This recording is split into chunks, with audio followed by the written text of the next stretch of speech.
సుధాకర్ రెడ్డి గారు నమస్తే సార్. నమస్తే అండి శ్రీకాంత్ గారు. సుధాకర్ రెడ్డి గారు, మార్గాని భరత్, ఈయన ఎప్పుడు ఏ ఇంటర్వ్యూ చేసినా లేకపోతే ఈయన ఏదైనా ప్రెస్ మీట్ పెట్టినా సరే అది ట్రోల్ అవ్వకుండా ఉండదు. అసలు ఆయన కావాలని ట్రోల్ అవ్వాలని చెప్పి ఇలాంటి ఇంటర్వ్యూలు చేస్తూ ఉంటారు, లేకపోతే ఆయన ఆ, ఉన్న నాలెడ్జ్ పరిధి అంతా కూడా అర్థం కాదనమాట. ఎందుకంటే ఇలాంటి గొప్ప గొప్ప వాళ్ళందరూ కూడా వైఎస్ఆర్సీపీ పార్టీలోనే ఉంటారు, అదొక వింత మళ్ళా. ఆయన నిన్న ఒక ఇంటర్వ్యూ ఇస్తా, ఒక జఫర్ గారికి ఇంటర్వ్యూ ఇస్తా, మనం మొన్న కూడా చూసాం. పోయిన ఎలక్షన్స్ లో బీజే అది మన వైఎస్ఆర్సీపీ ఓడుకోవడానికి one of the main reason ఈ బ్రాండ్స్, మద్యం బ్రాండ్లు, ఆ cheap liquor, high prices. So అది చాలా పెద్ద ఇంపాక్ట్ క్రియేట్ చేసింది. సో ఆ ఇంటర్వ్యూలో ఆ క్వశ్చన్ అడిగారు, ఏంటి సార్ అంటే మందుల గురించి ఇంత బాగా దెబ్బతింది కదా, ఏంటి దీని పరిస్థితి అంటే ఆయన చెప్తున్నాం ఏంటంటే, జగన్మోహన్ రెడ్డి మందు తాగడు, జగన్మోహన్ రెడ్డి మందు ముట్టుకోడు, అందుకే జగన్మోహన్ రెడ్డికి దానివల్ల వచ్చే ఇంపాక్ట్ తెలియలేదు అని చెప్పి చెప్తా ఉన్నారనమాట. అంటే నువ్వు మందు తాగపోతే మందు వల్ల ప్రజలు ఎంత ఇబ్బంది పడుతున్నారో నువ్వు తెలుసుకోవు, ఆ బ్రాండ్లు ప్రజలు ఎందుకు ఇష్టపడుతున్నారో నువ్వు తెలుసుకోవు.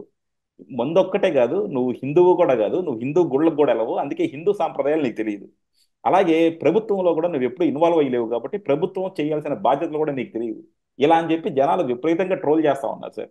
నిజంగా ఈ వైఎస్ఆర్సీపీ వాళ్ళు కొంతమంది జగన్మోహన్ రెడ్డి అబాస్ పాలు చేయాలనే ఇలాంటి ఇంటర్వ్యూలు ఇస్తా ఉంటారా సార్?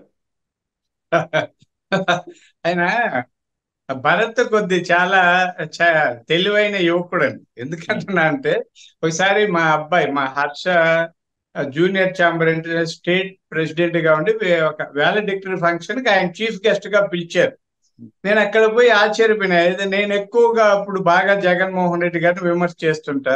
నన్ను ఆ, మా అబ్బాయికి తండ్రిగా నన్ను నా మిస్సెస్ స్టేజ్ మీదకి పిలిస్తే నేను కొద్ది ఫీల్ అయ్యాను. ఆ అబ్బాయి ఎంపీగా ఉన్నాడు, మనం ఎక్కువ వాళ్ళు విమర్శిస్తున్నాను. అది నేను కాకుండా రండి రండి సార్ బాగున్నారా, మీరు ఎక్కువ మమ్మల్ని విమర్శిస్తే మీరు ఎందుకు మా రాజు గారిని ఎక్కువ టార్చర్ పెడితే అట్లా నవ్వుకున్నామండి. నవ్వుకుని సరదాగా అంటే నేను అప్పుడు నిజం ఇది వాస్తవం చెప్తా. ఆ అక్కడ ఆయన మనసులో అభినందించాను. ఏ రాజకీయం వేరు వ్యవహారం వేరు అని అబ్బాయి బాగున్నాడు అని మెచ్చుకున్నా. అక్కడ అతన్ని లోతుగా ఆలోచిస్తే చాలా తెలివైనడని అర్థమైంది నాకు. తెలివైనవాడు అంటే గెలుపు ఓటములు వేరు, ఏ పార్టీలో మంచి వాళ్ళు ఉండకూడదని ఏం లేదు. అతను పరోక్షంగా జగన్మోహన్ రెడ్డి గారికి ఏమీ తెలియదని చెప్పారు. అది నా ఉద్దేశం.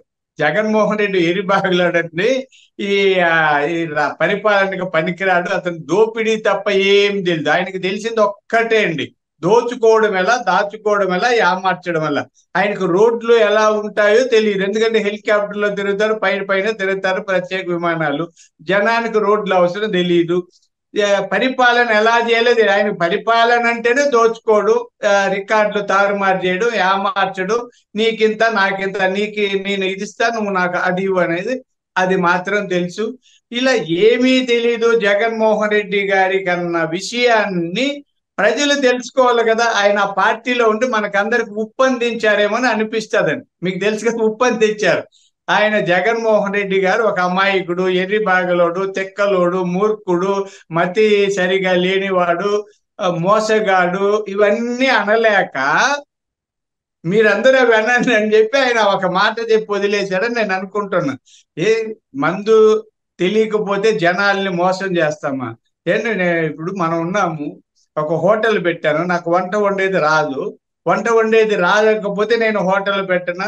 లేదా ఒక కార్ల ఫ్యాక్టరీ పెడతా, నేను మెకానిక్ కాదు, పెట్టుబడి పెట్టి ఒక కార్ల ఫ్యాక్టరీ పెడతా, ఈయనకి మెకానిక్ కాదు, లేదా కారు డ్రైవింగ్ రాదు కాబట్టి ఈ వాహనం ఎలా పోవాలో తెలియదని ఎవరి పని వాళ్ళు చేస్తారండి.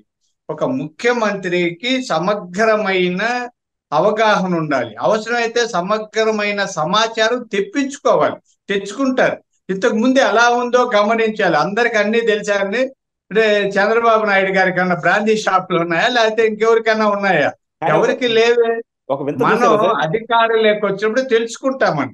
ఇప్పుడు ఒక ఒక వింత ఐఏఎస్ అంబటి రాంబాబు గారేమో నేను ఎంత కష్టపడినా సరే నాకు పోలవరం గురించి తెలియలా అంటారు. జగన్మోహన్ రెడ్డి గారేమో నాకు అసలు మందుల గురించి తెలియలేదు అంటారు, నాకు క్యాపిటల్ గురించి తెలియలేదు అంటారు. ఈ అసలు ఏమీ తెలియని వాళ్ళందరినీ కూడా మనం 5 సంవత్సరాల ప్రభుత్వంలో భరించామంటే నిజంగా ఆంధ్రప్రదేశ్ ప్రజలు ఎంత గొప్పవాళ్ళు సార్ అసలు. సరే, అంబటి రాంబాబు గారికి చాలా తెలుసు అండి. ఏం తెలియదండి. పోలవరంతో పని డాన్సులు తెలియదా?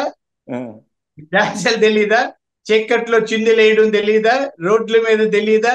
అర్ధరాత్రిలో ఫోన్లు చేయడం తెలియదు, అవన్నీ తెలుసు. టైం సరిపోలే వాళ్ళకి ఇవి తెలుసుకునేదానికి. ఉమ్, ఈ అంబటి రాంబాబు గారు వీళ్ళందరికీ వాళ్ళ వాళ్ళ వ్యవహారాలు, తైతక్కలాడడం, చిందులేయడం, ఇవన్నీ బాగా తెలుసు, దాంట్లో బిజీ అయిపోయారు. జగన్మోహన్ రెడ్డి గారు ఈ నుంచి దోచుకోవాలి, అవన్నీ ఎక్కడో దాచుకోవాలి. విదేశాల్లో దాచుకుందామా, ఏ దేశంలో దాచుదా, లేకపోతే బెంగళూరులో ప్యాలెస్, ఇవి ఉన్నాయి. పాపం వాళ్ళు మర్చిపోయారు అంతే, తెలియక కాదు, అన్ని తెలుసు. వాళ్ళ ప్రాధాన్యతలు వేరు. ఇవన్నీ గుర్తు చేయడం కోసం భరత్ గారు చెప్పారని నేను అనుకుంటున్నాను. భరత్ గారు కూడా కడుపు మండి చెప్పుంటారు, లేకపోతే ఆయన ఓడిపోవడం ఆయనకు బాధే కదండి. అంటే అతను ఓడిపోయాము, నేను నా రాజకీయ భవిష్యత్తు ఇలా కావడానికి కారణం ఆ జగన్మోహన్ రెడ్డి గారి క్రూరత్వం, మూర్ఖత్వం, లేదంటే అమానుషం, ఆ అవినీతి, అక్రమాలు అన్న విషయం కడుపు కాలి అవన్నీ ఆయన చెప్పలేడు కదా పార్టీలో ఉండి. కాబట్టి ఉప్పందించాడు. మనకంత ఉప్పంది, మా వాడికి ఏమీ తెలియదు, మీరు బాగా తిట్టారని. మనకు కూడా ఇప్పుడు ఆ ఛాన్స్ దొరికింది. భరత్ గారు మీకు ఒక నమస్కారం అండి. పిల్లోడైనా కూడా మంచి మాటలు మాకు చెప్పారు. యా, డెఫినెట్ గా సార్. ఎందుకంటే మార్గాని భరత్ ఏంటంటే పూర్వాశ్రమంలో కొంచెం తెలుగుదేశంలో ఉన్నారు కాబట్టి, గోరెంట్ల బుచ్చి చౌదరి గారికి కూడా క్లోజ్ అసోసియేట్ కాబట్టి ఆయన కొంచెం డెమోక్రటిక్ లాగానే ఉంటారు. అంటే అక్కడక్కడ ట్రోల్ అవుతా ఉంటారు కానీ పాపం మిగతా వాళ్ళంత క్రూరంగా అయితే మార్గాని భరత్ గారు ఉండరు. కాకపోతే మీరు అన్నట్టు అది నిజమేమో సార్. వైఎస్ఆర్సీపీ వాళ్ళందరూ కూడా ఒక్కొక్కరు చెప్తా ఉన్నారు. మొన్న పేర్ని నాని కూడా చెప్పారు, జగన్మోహన్ రెడ్డి మమ్మల్ని అందరినీ పట్టించుకోలేదు, కార్యకర్తలను విమర్శించాడు, జగన్మోహన్ రెడ్డి అసలు పాలనే చేయలేదు, అందుకే మేము ఓడిపోయామని చెప్పారు. సో ఇలా ఒక్కొక్కళ్ళు కూడా ఆ, విమర్శ స్వరాలన్నీ నిమిదంగా బయటకు వస్తా ఉన్నాయి. అన్నిట్లు కూడా జగన్మోహన్ రెడ్డి గారు పాపం ఇప్పుడన్నా రిలీజ్ అవుతారో, లేదంటే ఇప్పుడు కూడా టీవీలు మీడియా ఏవి చూడకుండా ఆయన ప్రపంచం ఆయన ఉంటారో చూద్దాం సార్. థ్యాంక్ యూ అండి. Thank you very much sir.